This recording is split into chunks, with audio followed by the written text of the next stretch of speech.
Matapos ay anunsyo ang kanilang hiwalayan, Catherine Bernardo tuluyan ng inunfollow ang ex na si Daniel Padilla sa kanyang Instagram account, samantala patuloy pa ring nakafollow si Daniel kay Catherine. Hindi nakataka-taka na inunfollow ni Catherine Bernardo ang dating boyfriend na si Daniel Padilla, ngunit palaisipan sa netizens ang pag-unfollow ng Asia's superstar kay Jillian Vicencia na nakasama niya sa mga proyekto tulad ng Dalawang Good Dalawang Be True at A Very Good Girl. Matatanda ang inunfollow rin ni Catherine si Andrea Brillantes noong kasagsagan ng breakup nila ni Daniel.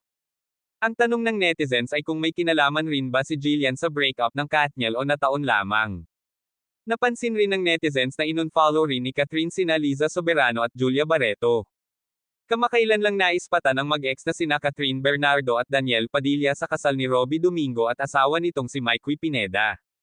Sa larawang ibinahagi ng isang fanpage ng Katniel, makikitang magkasama ang dalawa na tila naglalapit pa. Deadman na nga si Catherine sa mga issue tungkol sa kanila ng ex niyang si Daniel. May mga noindang kasing fans gustong magkabalikan na ang dalawa.